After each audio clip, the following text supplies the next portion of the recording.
ओम विश्वानि देव सवितर्दुरितानि परासुव यद्भद्रं तन्न आसुव।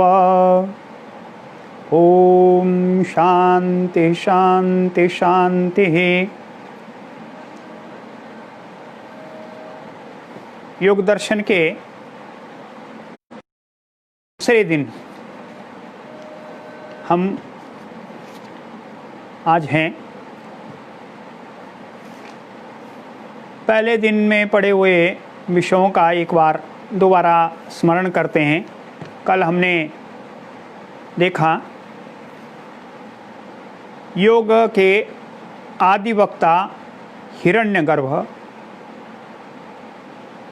पतंजलि मुनि ने योग सूत्र जो वर्तमान में हमें प्राप्त होता है ग्रंथ वो लिखा। व्यास जी ने उस पर भाष्य लिखा, व्यास भाष्य।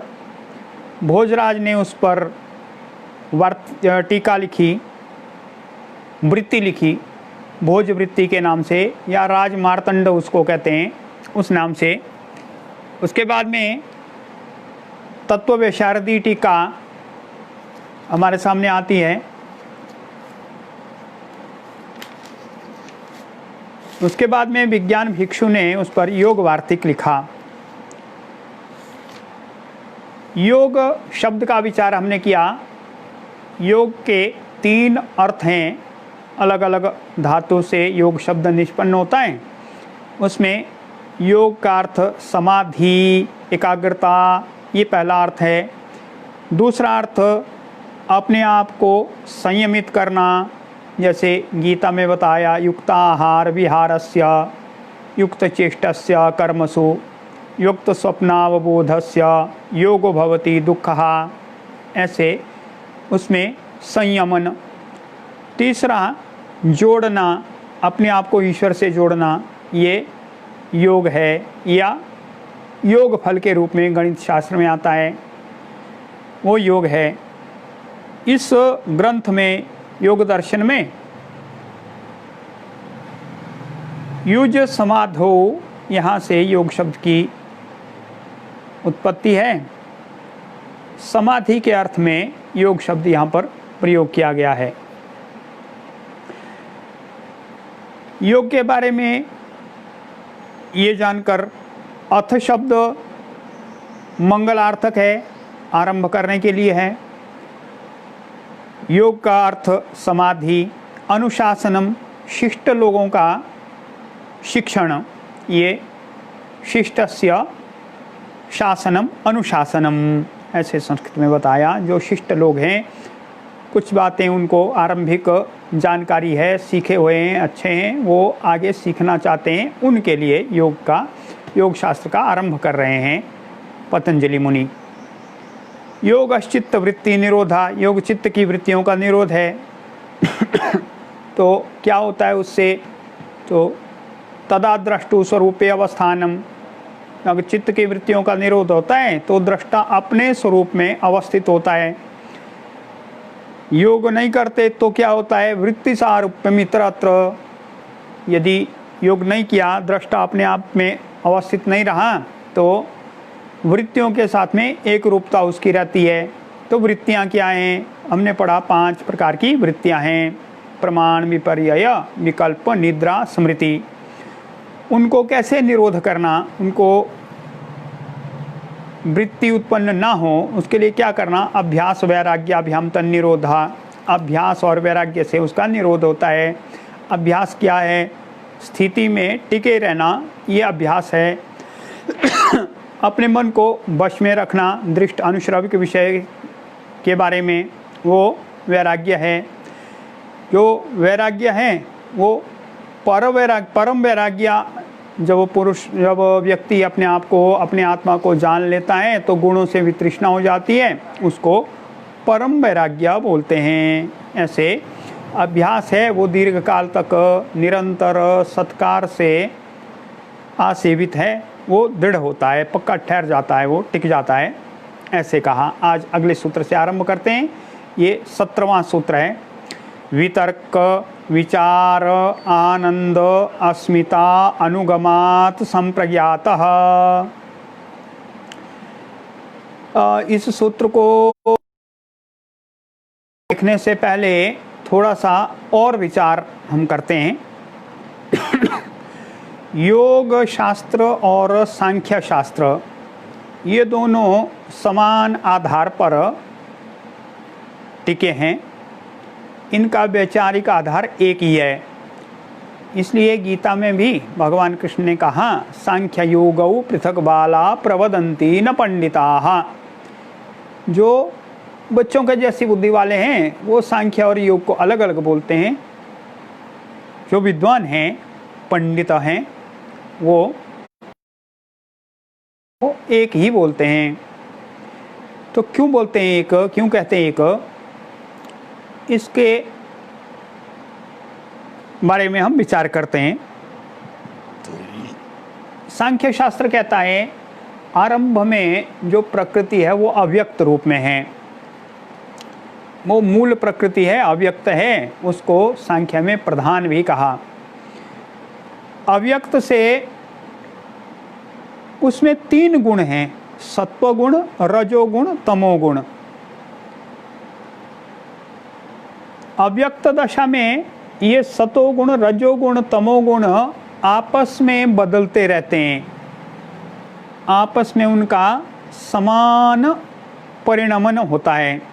आगे हम इसकी और व्याख्या के बारे में पढ़ेंगे, परिणाम क्या। अभी तो ये है कि जब सत्वगुण, रजोगुण, तमोगुण आपस में बराबर मात्रा में रहते हैं, समान स्थिति में रहते हैं, सम स्थिति रहती है उनकी, तो वो मूल प्रकृति है, वो अव्यक्त है। जब इसमें विषमता आती है, सत्वगुण में थोड़ा और वृद्धि हम देखते हैं, विषम परिणाम, तो ये महत तत्व रहता है। महत उसको कहते हैं या महान बोलते हैं। तो ये प्रकृति का पहला विषम परिणाम है, महत तत्व। ईश्वर की प्रेरणा से उसमें चलन होता है, प्रेरित होता है, तो महत तत्व बनता है। महत तत्व भी तो रजस तमस तीनों गुण हैं। ये जो महत तत्व है इसका हमारे अंदर चित्त का निर्माण होता है या बुद्धि का निर्माण होता है महत तत्व से। विश्व में ये वैश्विक चित्त है, वैश्विक बुद्धि है, चेतना है। ये हमें महत तत्व के रूप में हम जानते हैं इसको। महत तत्व से अहंकार, अहंकार का अर्थ उसमें अलग अलग गुणों की दिशा में प्रकटीकरण दिखता है, तीनों गुणों का, उसको अहंकार कहते हैं। उसमें सात्विक, राजस, तामस, अहंकार, ये तीनों अहंकार ऐसे रहते हैं, तो वो अहंकार तत्व है। अहंकार रूप में उसका अगला परिणाम है। अहंकार से सात्विक अहंकार से हमारी ज्ञानेंद्रियां, कर्मेंद्रियां और मन बनते हैं। तामस अहंकार से 5 तन्मात्राएं बनती हैं, शब्द, स्पर्श, रूप। उन 5 तन्मात्राओं से आगे भूत, पृथ्वी, जल, अग्नि, आकाश, वायु, ऐसे 5 महाभूत 5 तन्मात्राओं से बनते हैं। रजोगुण क्या करता है? वो प्रेरक है। रजोगुण दोनों ओर को प्रेरित करता है। जब सत्वगुण के साथ में रहता है तो इंद्रियों का निर्माण, उनका प्रेरणा, मन का निर्माण, मन की प्रेरणा। और जब वो रजोगुण तमोगुण के साथ में मिलकर 5 तन्मात्राओं का निर्माण करता है और महाभूतों का निर्माण करता है, तो उस ओर को भी वो रहता है, क्योंकि वो क्रियाशीलता उसके कारण से है। बिना क्रियाशीलता के कुछ भी नहीं हो सकता है। सत्वगुण और तमोगुण कुछ कार्य नहीं कर सकते हैं। इसलिए रजोगुण दोनों ओर को प्रेरक के रूप में काम करता है, दोनों ओर में रहता है। परंतु मुख्यतया पंच महाभूत में तमोगुण प्रधान है ये, और हमारा इंद्रियां, मन, ये सत्वगुण प्रधान हैं।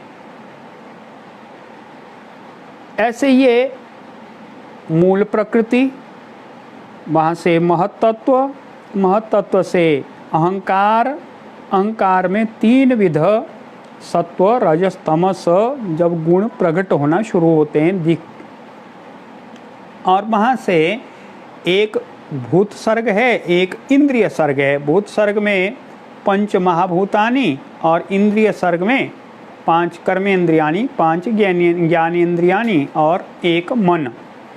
ऐसे ये इंद्रिय सर्ग, भूत सर्ग। अब इतना सारा ये सांख्य शास्त्र ने जो बताया है, योग शास्त्र उसको वैसे के वैसे ही लेता है। योग शास्त्र में सांख्य के सारा आधारभूत चिंतन, तत्व ज्ञान, ये सब सांख्य शास्त्र है। केवल अंतर इतना है, सांख्य ने ईश्वर के बारे में कुछ भी नहीं बताया, ईश्वर के बारे में सांख्य शास्त्र मौन है। योग दर्शन ने ईश्वर तत्व को भी लिया है, इसलिए ईश्वर की प्रेरणा से ये सब काम होता है, ऐसे कहा। अब अपने इस सूत्र में पुनः आते हैं। वितर्क विचार आनंदास्मितानुगमात् संप्रज्ञातः। संप्रज्ञात योग होता है। कैसे होता है? वितर्क, विचार, आनंद और अस्मिता के संबंध से युक्त चित्तवृत्ति के द्वारा। अब वितर्क क्या है? जब हम अपने आप को जानने के लिए प्रयत्न करते हैं तो चार विषयों पर क्रमशः सूक्ष्म स्तर पर उतरते जाते हैं। सबसे पहले स्थूल महाभूत, वहाँ पर हमारा ध्यान आता है। हम प्रत्यक्ष रूप से देखते हैं। जैसे बहुत छोटे बच्चे को जब हम पढ़ाते हैं तो क, कबूतर ऐसे पढ़ाते हैं, ख, खरगोश। असल में हम उसको खरगोश, कबूतर नहीं पढ़ा रहे हैं, हम तो उसको क, ख पढ़ाना चाहते हैं, इसलिए कबूतर, खरगोश बोलते हैं।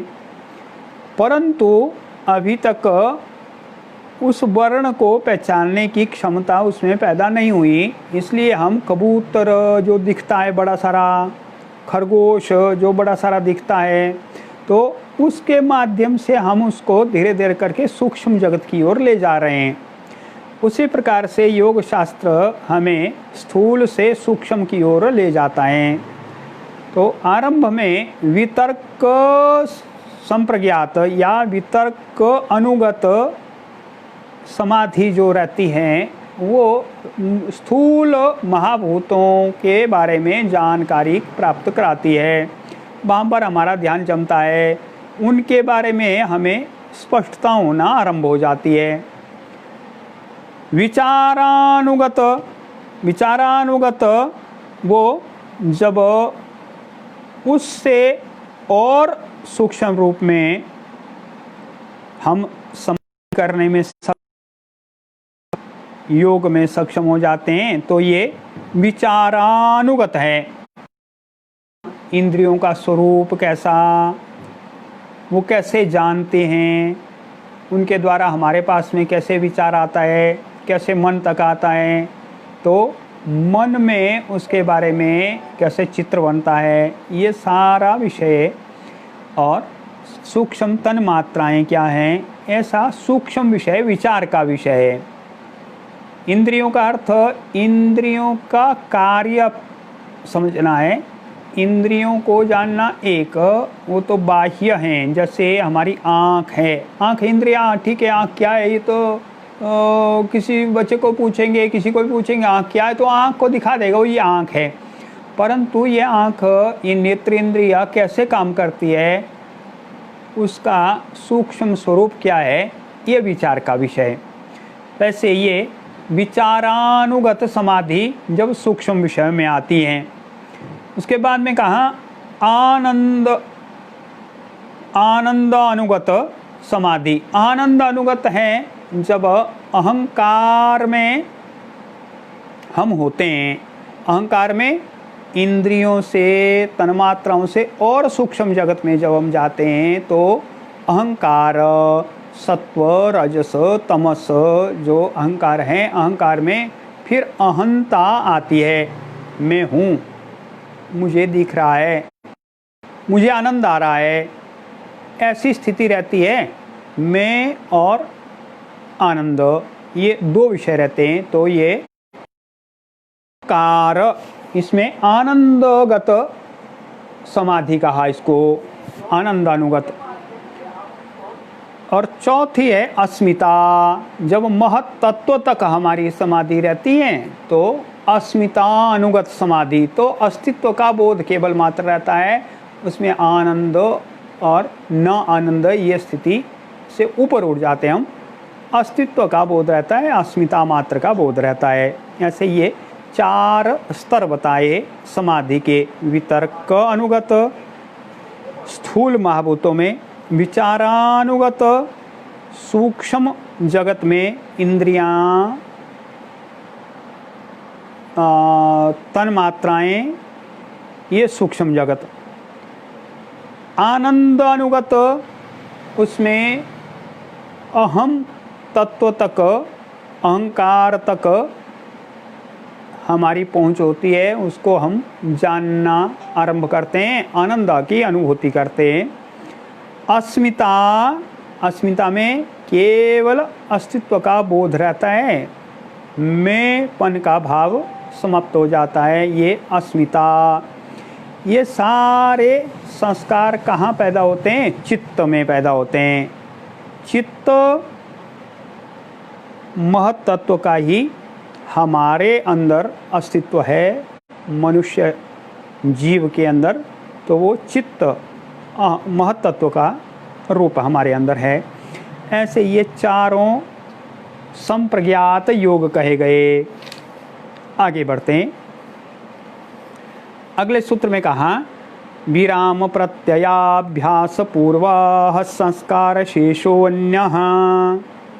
तो अन्य योग 4 के बारे में तो यहाँ कहा, अब इसके बाद में कहते हैं कोई अन्य भी है, अन्य योग भी है, अन्य प्रकार की समाधि भी है। क्या है वो? विराम प्रत्यय। वो विराम प्रत्यय है, सब कुछ विराम हो जाना, उसकी जानकारी, उसका एक हमारे चित्त में संस्कार, प्रत्यय का अर्थ है निश्चय होना, संस्कार होना, उसकी एक छवि होना। तो सब कुछ विराम अवस्था में आ गया, विश्राम की अवस्था में आ गया।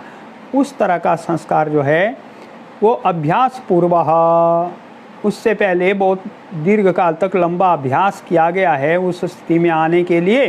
तो ऐसे अभ्यास करने के पश्चात जो विराम का प्रत्यय हमारे चित्त में होता है, उसका संस्कार रहता है केवल मात्र, वो तो अन्य ही है, इन चारों से परे है वो। तो वो क्या है उसको आगे के सूत्रों में, आगे के प्रकरण में बताएंगे। अभी तो सूत्रकार जी ने इतना ही कहकर छोड़ दिया कि 4 प्रकार के ये योग हैं, स्थूल जगत में, विचार जगत में, अहंकार तक पहुंचने में और महत तत्व तक पहुंचने पर जो समाधि होती है वो 4 प्रकार की। और यदि निरंतर रूप से अभ्यास करते रहे तो इन सब का विराम हो जाता है, केवल मात्र संस्कार शेष रह जाता है, वो तो अन्य ही है। 5वां, इसके बाद में कहते हैं भव प्रत्ययो विदेह प्रकृति लयानाम। अब 2 प्रकार के योगियों का यहाँ पर उल्लेख किया, एक विदेह योगी, एक भव प्रकृति लय योगी। विदेह प्रकृति लय, जो अहंकार साक्षात्कार तक तो पहुंच गया, उसको स्थूल जगत से और अंदर आ गया, सूक्ष्म जगत जो विचार जगत है उससे भी अंदर आ गया, तो अस्तित्व मात्र तक वो पहुंच गया, तीसरी स्थिति उसकी आ गई, परंतु तीसरी स्थिति में वो आनंदित हो गया, वो उसमें रम गया योगी। वहाँ से आगे उसका विकास नहीं हुआ, उसको लगा कि यहाँ पर बहुत बढ़िया है, अब यहीं पर टिकना चाहिए, तो वो विदेह योगी हैं। योग की अच्छी उच्च अवस्था ये भी है।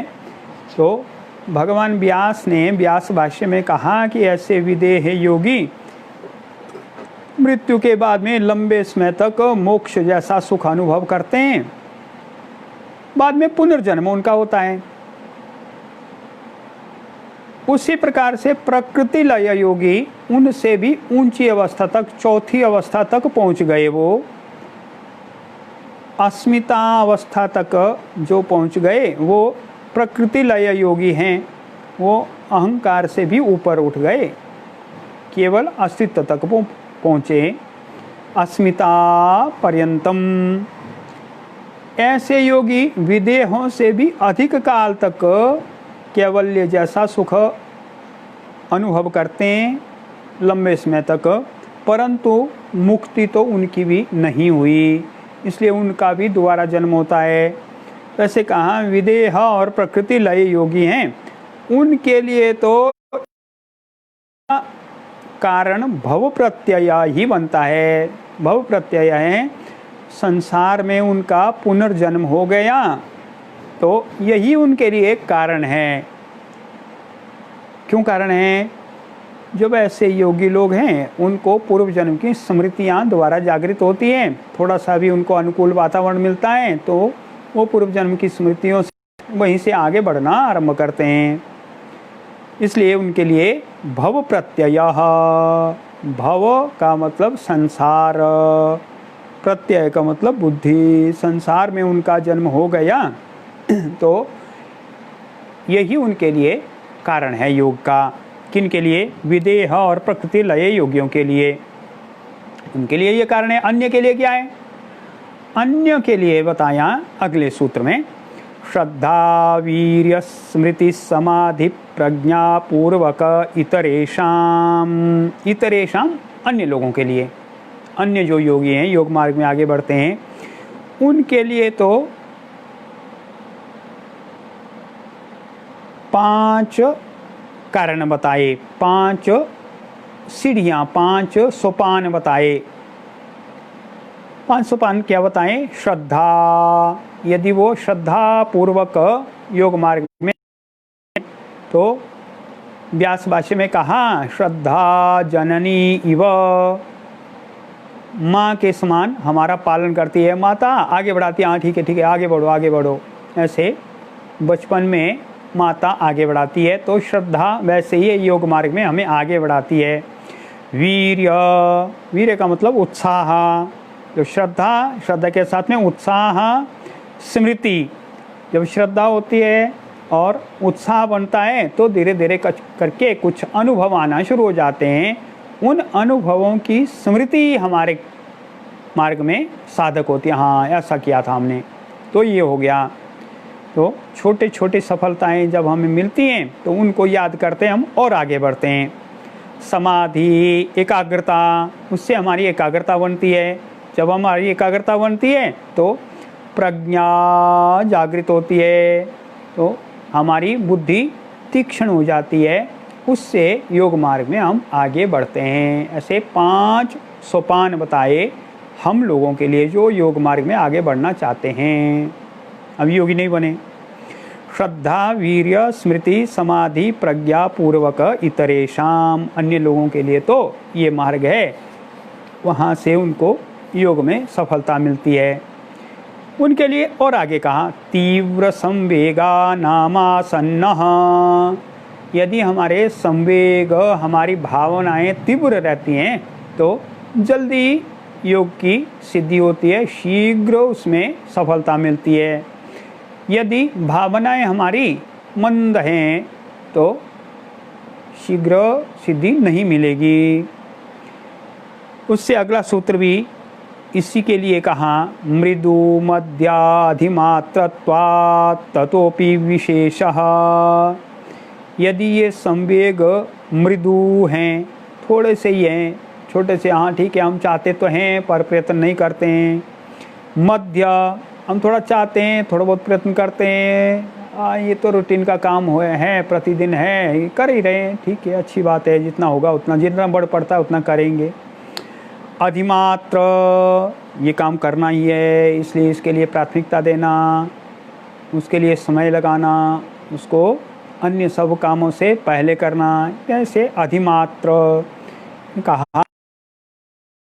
अधिमात्रत्वात् ततो अपि विशेषः, तो ऐसे होने से उनमें भी विशेष हैं, केवल संवेग हैं इतना नहीं है पर्याप्त, उसमें मृदु मात्रा हैं, मध्य मात्रा हैं, अधिमात्र संवेग हैं, तो उनमें विशेष प्रगति हो जाती है।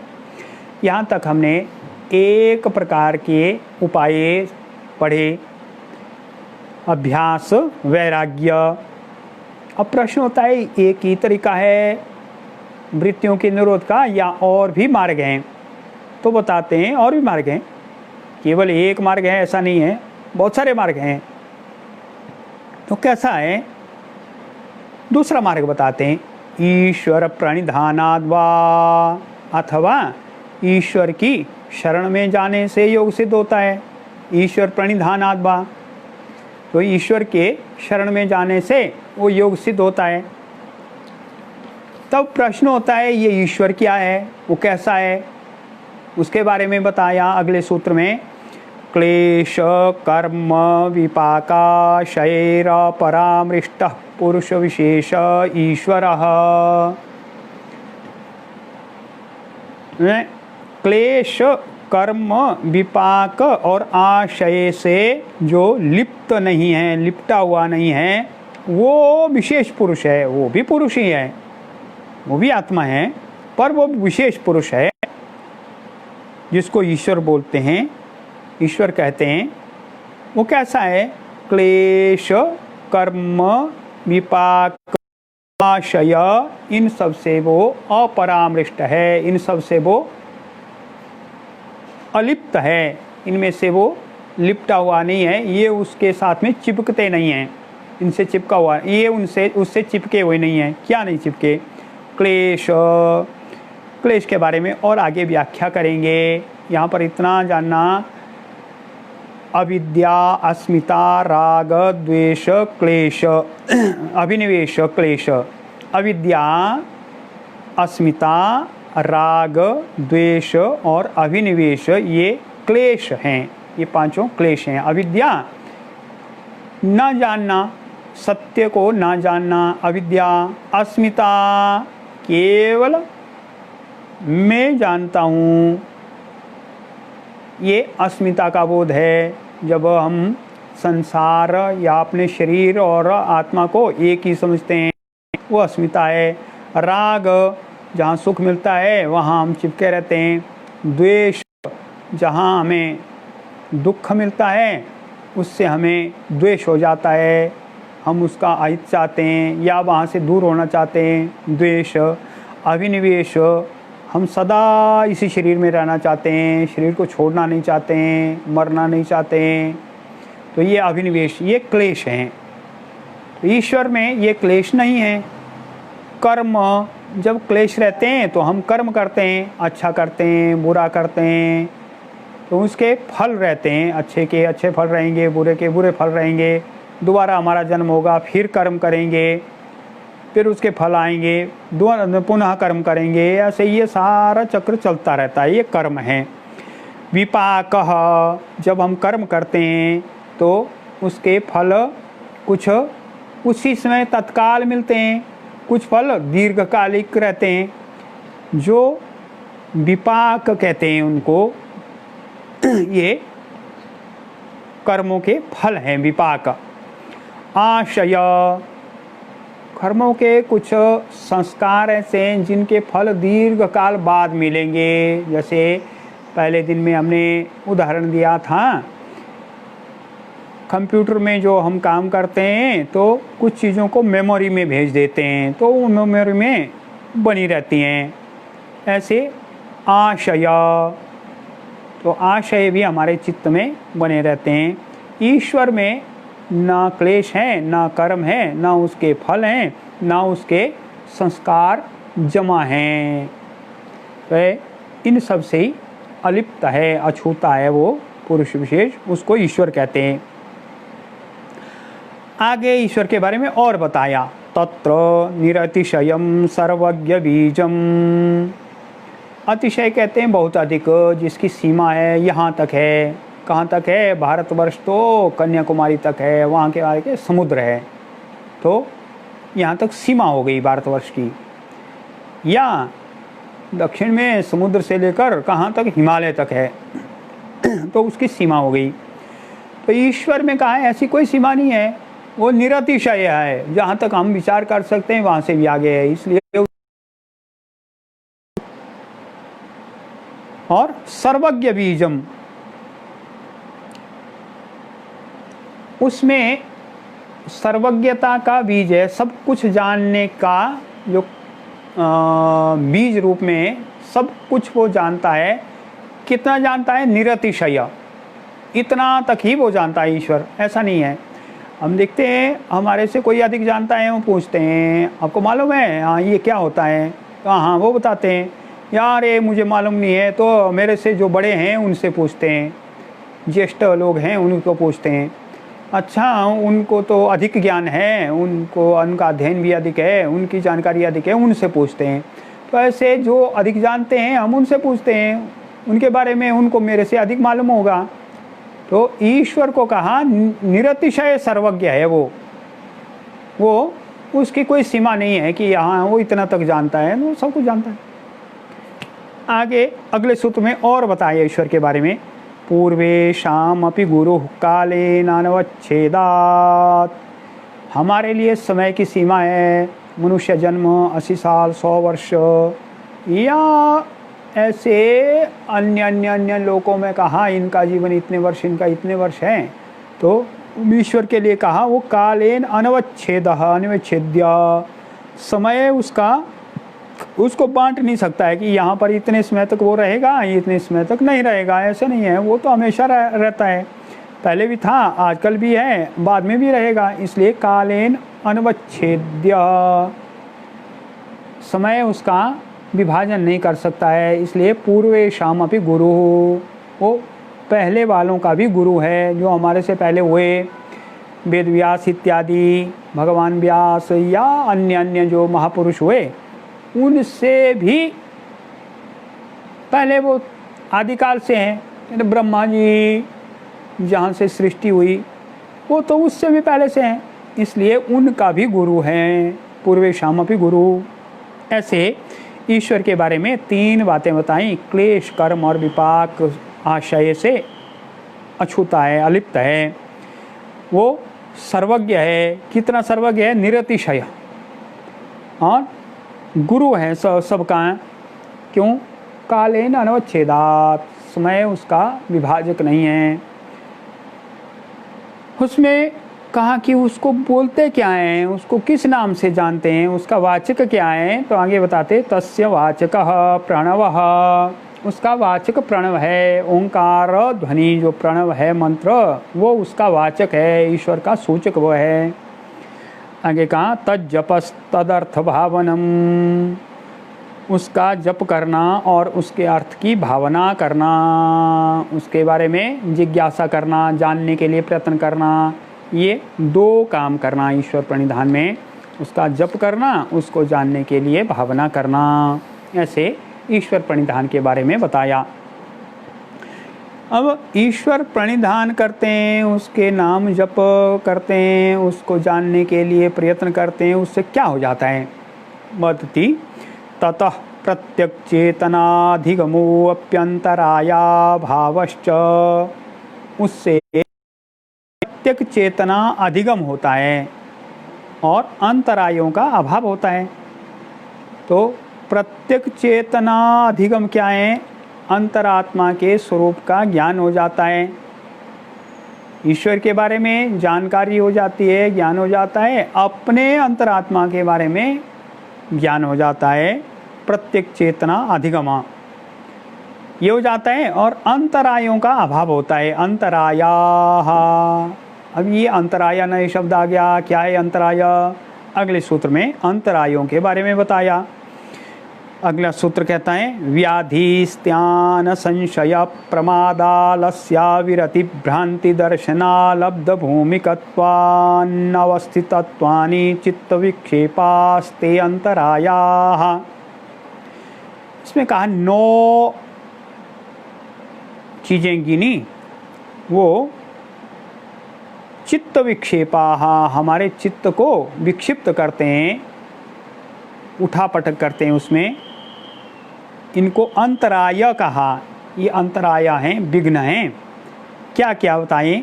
व्याधि, व्याधि कहते हैं शरीर में इंद्रियों के कारण से इंद्रियों में विकलता हो गई, रसों का वैषम्य हो गया, वात पित्त कफ, ये सारे इनकी विषमता हो गई, या हमारे कहीं चोट लग गई, इंद्रियों में कोई विकार आ गया, या रसों की विषमता हो गई। षड रस हैं हमारे शरीर में, तो उनकी विषमता हो गई, कोई एक रस कम ज़्यादा हो गया। इन सब कारणों से जो शरीर में कष्ट होता है वो व्याधि है, रोग हो गया।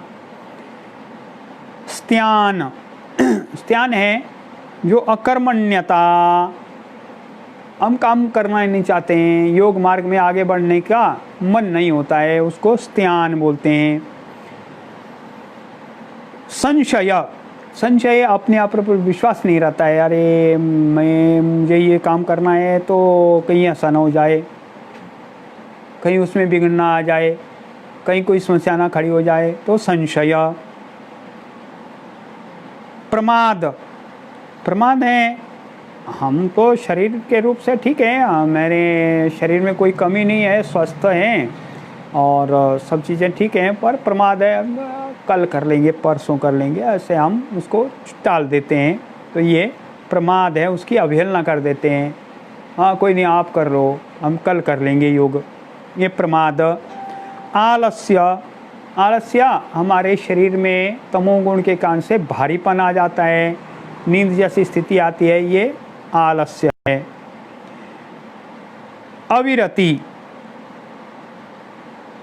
अविरति है हम बाकी चीज़ों में ही लिप्त रहते हैं, उनको छोड़ना नहीं चाहते हैं। जब कहते हैं भोजन में ये चीज़ें मत लो, तो हम उनको छोड़ना नहीं, ये तो लेना ही है, ये तो आवश्यक है ना, सवेरे थोड़ा जल्दी उठा करो ना, नींद तो ज़रूरी है मेरे लिए। तो ऐसी अविरति, हमें सांसारिक विषयों का मोह बना रहता है, वहाँ से विरति नहीं होती हमारी, वहाँ से वैराग्य नहीं हो पाता है, ये अविरति है। भ्रांति दर्शन, कुछ और का और दिख जाता है, हम सोचते हैं यही योग है, हमें कोई चमत्कार दिखाता है, हमें लगता है यही योग है, या हमारे मन में कोई भ्रम पैदा हो जाता है, हमें लगता है अच्छा हाँ हमें तो बड़ी प्रगति हो रही है हमारे योग मार्ग में। भ्रांति दर्शन, किसी कारण से हम विपरीत ही समझना शुरू कर देते हैं, भ्रांति दर्शन। और अलब्ध भूमिकत्व, योग के मार्ग में जब साधना करते करते करते हमें एक ऐसी स्थिति आती है, हाँ ठीक है, शरीर में हल्कापन महसूस होता है, कुछ उपलब्धि होती है, कुछ दर्शन होना शुरू हो जाता है, तो ये चीज़ें ना होना, योग मार्ग में आगे प्रगति नहीं हो पाना, ये अलब्ध भूमिकत्व है। अगला का अनवस्थित तत्व, जब हम एक योग की स्थिति में पहुंच जाते हैं तो वहाँ पर टिका रहना, ये अवस्थिति है, हम वहाँ पर टिके नहीं रह सकते हैं, दोबारा वहाँ से नीचे उतर आते हैं, ये अनवस्थित तत्व है। योग में हमारी स्थिति नहीं हो पाती है, टिकाऊपन नहीं आता है, हम वहाँ पर नहीं ठहर पाते हैं, दोबारा फिसल जाते हैं। तो ऐसे ये 9 अंतराय कहे, ईश्वर प्रणिधान से अंतरायों का अभाव हो जाता है, ये कम हो जाते हैं, दुर्बल हो जाते हैं, ये चित्त के विक्षेप हैं। अगले सूत्र में कहा ये केवल 9 आते हैं ऐसा नहीं है, इनके थोड़ा मित्र दोस्त भी आते हैं। कुछ जैसे होता है कुछ गलत लोग होते हैं, उनके साथ में 4 लोग और भी उनके जैसे ही आ जाते हैं। तो ऐसे कहा अगले सूत्र में, दुख दौर्मनस्यांगमेजयत्व श्वास प्रश्वासा विक्षेप सह भुवः। दुख दौर्मनस्य अंगमेजयत्व, श्वास और प्रश्वास, ये 5 विघ्न हैं। ये विक्षेपों के साथ साथ रहने वाले हैं। विक्षेप सह भुवा, उनके साथ रहते हैं, उनके मित्र हैं ये। तो क्या है? दुख 3 प्रकार के माने गए, आध्यात्मिक, आदि भौतिक, आदि दैविक। ये तीनों दुख हैं। आध्यात्मिक जो हमारे शरीर में, मन में दुख पैदा होता है, आध्यात्मिक है। आदि भौतिक भूत द्रव्यों से पैदा होता है, आंधी तूफान आ गए, ज़्यादा वर्षा हो गई, कभी सूखा ही पड़ गया, अकाल हो गया, ये आदि भौतिक हैं। आदि दैविक, दैविक प्रकोप आ गया, कुछ जो अचानक आ गया जिसके बारे में हमें कोई उसका पूर्व कारण मालूम नहीं रहते हैं, जैसे कोरोना महामारी अभी आ गई, तो आदि दैविक इस तरह से दुख हैं। या इसी प्रकार से जो हमें पीड़ा देते हैं, कष्ट आते हैं, तो ये आदि दैविक तीनों प्रकार के दुख। दौर्मनस्य, जब हम कोई चीज़ चाहते हैं, हमें लगता है हमें ये चीज़ मिल जाए, तो जब इच्छा पूर्ति नहीं होती है तो मन में एक क्षोभ पैदा हो जाता है, उसको दौर्मनस्य कहते हैं। अंगमेजयत्व, हमारी स्थिति ठीक नहीं रहती है तो हमारे अंगों में कंपन हो जाता है, अधिक देर तक आसन में नहीं बैठ सकते हैं, चलते हुए लड़खड़ा जाते हैं, तो ये अंगमेजयत्व, हमारे अंग कंपन करते हैं। श्वास प्रश्वास, श्वास बिना इच्छा के भी हमें श्वास अंदर आ जाता है, या प्रश्वास है उन पर हमारा नियंत्रण नहीं रहता है। जैसे श्वास रोग हो गया किसी को, तो उस पर नियंत्रण नहीं रहता है, वो अपनी मर्जी से सांस लेना, सांस छोड़ना, या जो निश्चित है बिना प्रयास के वो नहीं कर पाता है, उसको प्रयत्न करना पड़ता है, इनहेलर लेना पड़ता है। इस तरह से ये भी हमारे योग मार्ग में विक्षेप सह भुवा, ऐसे कहा, विक्षेप के साथ रहने वाले हैं, विघ्न हैं 5।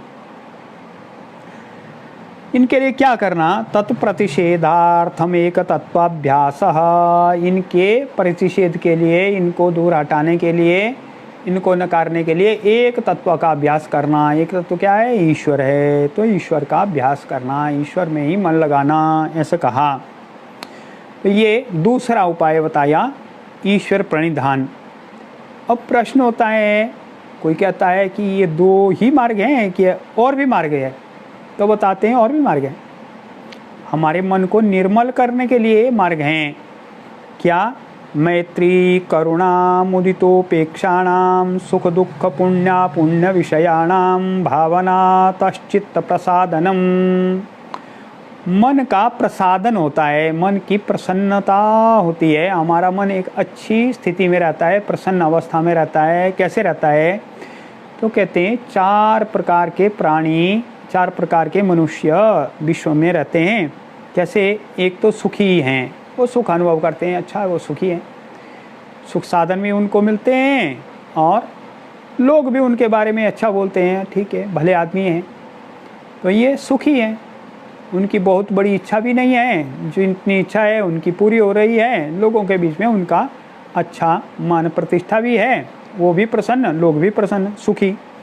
कुछ लोग दुखी हैं, भिन्न भिन्न कारणों से उनको अनेक प्रकार के कष्ट हैं, शारीरिक कष्ट हैं, मानसिक कष्ट हैं, कोई बीमार हो गए, या ऐसे जो वो चाहते हैं वो नहीं मिल पाता है, तो ऐसे दुखी लोग हैं, दुखित। कुछ पुण्यवान हैं, उनको पुण्य मिल गया इस जन्म में, तो उन्होंने इतने अच्छे काम नहीं किए, पर पूर्व जन्म के किए हुए कामों का उनका फल मिल गया, उनके कर्मों का, इसका कारण से उनको सब सुख वैभव सभी प्रकार से है, तो वो पुण्यवान हैं, उनका यश भी है, उनको उपलब्धि भी है, तो पुण्यवान हैं, पूर्व जन्म के कर्म के कारण से सभी प्रकार से ऐश्वर्य। कुछ लोग अपुण्य आत्मा हैं, उन्होंने धन अर्जित किया, कमाया, पर लोगों को परेशान करके, या उनको सुख भोग तो है पर लोग उनके बारे में अच्छा नहीं कहते हैं, तस्कर हैं। ये से अपुण्यवान है, वो किसी न किसी प्रकार से सुख सामग्री जुटा लेते हैं, अपना रौब जमाते लोगों के ऊपर, पर लोग उनके बारे में अच्छा नहीं कहते, या उनको अपने ऊपर ही कभी कभी ग्लानि होती है, हो ऐसे गलत काम में हम पड़े हुए हैं, क्या करें, इससे बाहर भी नहीं निकल पाते। तो ये अपुण्यवान लोग हैं। ऐसे 4 प्रकार के लोग कहाँ, सुखी, दुखी, पुण्यात्मा, अपुण्यात्मा। इनके बारे में 4 प्रकार की भावना रखने के लिए भगवान सूत्रकार ने कहा मैत्री, करुणा, मुदिता, उपेक्षा। जो सुखी हैं उनके प्रति मैत्री भावना, अच्छा है मेरी भी इसके साथ में दोस्ती हो जाए, ये तो सभी का मित्र है, मेरा भी मित्र बन जाए, तो उसके कारण से हमारा मन में प्रसन्न आता है, देखो वो तो अच्छे आदमी है, अच्छे आदमी के साथ में हमारी जान पहचान है, दोस्ती है, अच्छा लगता है। करुणा, जो दुखी हैं, हम तो सीमित मात्रा में जितना प्रयत्न होता है, जितना हमारा सामर्थ्य होता है, उतना किसी का दुख दूर करने के लिए प्रयत्न करते हैं, पर सभी का दुख हम दूर कर ही नहीं सकते हैं, परंतु उनके बारे में भला सोचना, बेचारे ईश्वर भला करे, इनका भी कुछ अच्छा होना चाहिए, जितना हमारे सेवन में पड़ता है उतना हम करते हैं, और मार्ग दिखे, भगवान इनके दुखों को दूर करे, ऐसी करुणा भावना।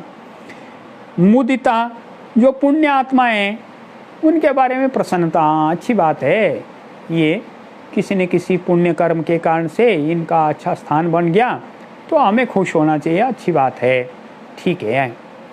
और उपेक्षा, जो अपुण्य आत्मा है उनके बारे में उपेक्षा, ठीक है, जाने दो इनको, हम तो इनका कुछ, इनके बारे में सोचो ही मत, हमें अपने मार्ग में आगे बढ़ना है, हम उनके साथ लड़ने के लिए हमारा काम नहीं है, या उनको सुधारना हमारी सीमा से बाहर है, इसलिए उपेक्षा करना उनकी। ऐसे 4 प्रकार की भावना रखने से चित्त प्रसादनम, चित्त का प्रसाद हो जाता है, प्रसाद कहते हैं प्रसन्नता को। अगला सूत्र बताया कि यहाँ पूछते हैं कि इतना ही है या और भी मार्ग हैं, उतना और भी मार्ग हैं, आप सुनते जाओ, बताते जाते हैं भगवान सूत्रकार। तो कहते हैं प्रच्छर्दन विधारणाभ्याम वा प्राणस्य, अथवा प्राण के प्रच्छर्दन और विधारण से भी चित्त का प्रसादन होता है, चित्त प्रसन्न होता है। प्रच्छर्दन, उसको वेग पूर्वक बाहर फेंकने से प्राण को, जो भस्त्रिका और कपालभाति इस प्रकार के प्राणायाम करते हैं, प्रच्छर्दन। विधारणाभ्याम, विधारणा उसको रोकना, उसको विधारणा कहते हैं। वैसे दोनों तरह, ये दोनों प्रकार के प्राणायाम से चित्त का प्रसादन होता है, चित्त प्रसन्न होता है। ऐसे प्राणायाम के बारे में बताया। अब कहते हैं ये तो आपने इतने मार्ग बताए, और भी मार्ग है क्या? हाँ, और भी है। तो क्या मार्ग है? विषयवती वा प्रवृत्तिरुत्पन्ना मनसः स्थिति निबंधनी। तो किसी एक विषय पर केंद्रित वृत्ति भी मन को बांधने वाली होती है। एक विषय पर केंद्रित, हम किसी एक अच्छे विषय को सोच रहे हैं, कोई बढ़िया विषय हमने अपने लिए तय कर लिया, तो हमारा मन फिर इधर उधर नहीं भटकता है। कुछ लोग सेवा कार्य करते हैं तो वो एक ही धुन में लगे रहते हैं, फिर उनका मन इधर उधर नहीं जाता है, वो वहीं पर टिका रहता है।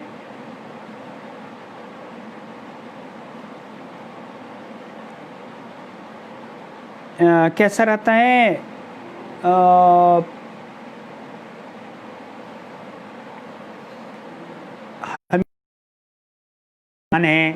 वहाँ एक गांव में एक सेवा आया, वो फौजी रिटायर होकर सेवानिवृत्ति के बाद में आया।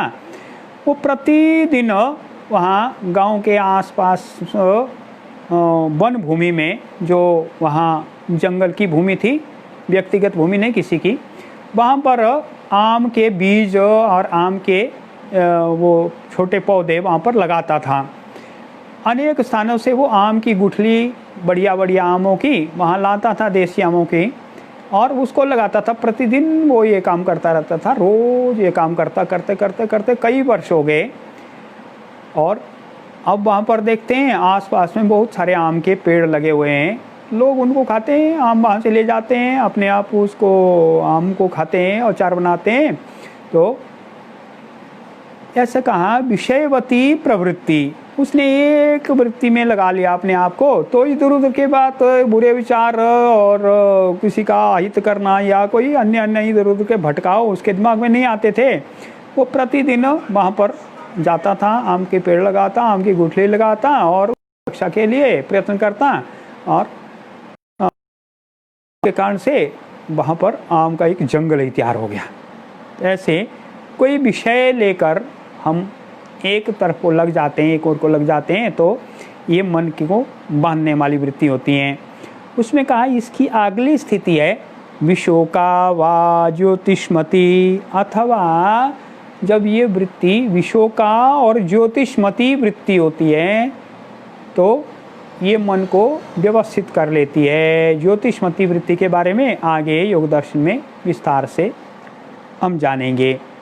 तो ऐसे एक विषय को लेकर चलने वाली वृत्ति और विशोका ज्योतिष्मती वृत्ति जो शोक रहित है और ज्योतिष्मती है, ज्योति को ध्यान केंद्रित करने वाली, ऐसे जब प्रकाशित होती है तो ये हमारे मन को व्यवस्थित करती है, इधर उधर भटकने नहीं देती।